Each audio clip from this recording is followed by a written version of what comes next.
Hey everybody, I have recorded this video like 20 times.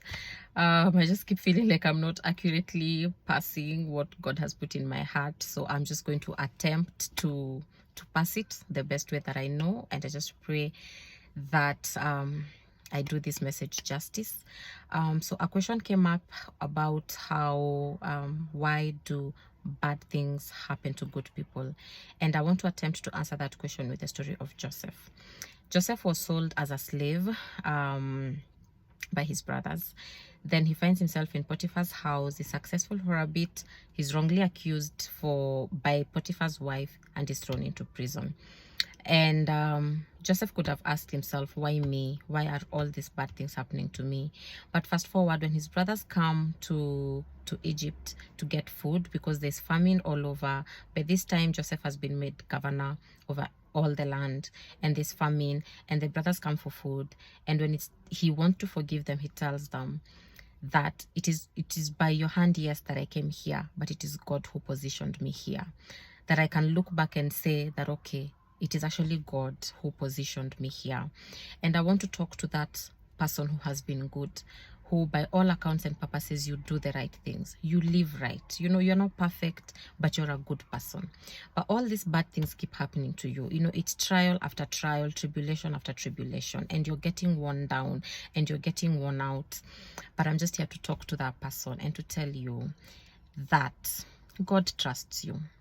God trusts your big heart. He trusts your kindness. He trusts that you are a good person, that you are righteous, that you live upright. He trusts that you're faithful. He can trust his purposes and his plans for this world with you. He can trust his mission for this generation with you. He can trust his plan for your family with you. And that is why he has put all of these things in your hands. You're looking at it as, why do you keep putting me through these things? But instead, it's God trusts you so much that you are able to see this mission to completion, that he gives you these things. Between Joseph being sold as a slave and him being governor, that was 13 years.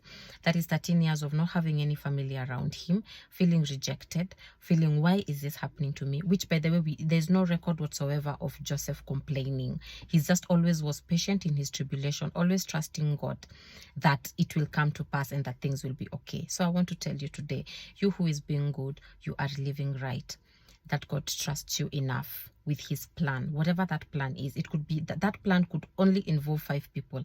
That plan could also involve 1 million people. That plan could involve 100 million people. It could involve the whole earth. We don't know, but he trusts you enough to have given you this mission.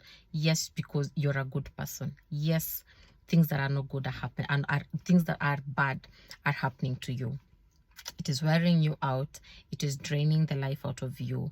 But I just want to remind you that it is only because God trusts you enough. He trusts you enough with his plan that he gave you this thing. So just be patient in tribulation. Keep praying, keep believing, keep your head up. Keep your head up. God is with you. Even in prison, God was with Joseph. That is in the valley. So he will be with you in the mountaintop. But even in the valley, he promises that he's going to be with you. Keep being good. Joseph, even when he had the opportunity to sleep with Potiphar's wife, he didn't. He chose to be good. So just choose to be good.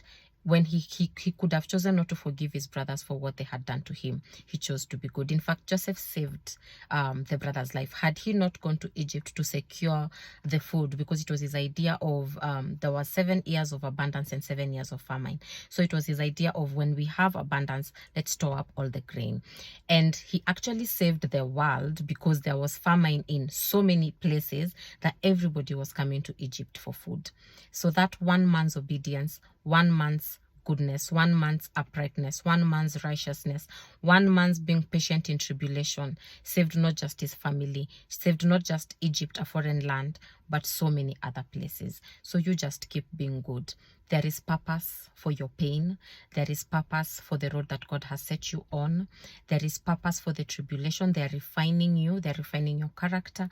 They are making you the best person that you can be for where God intends to take you.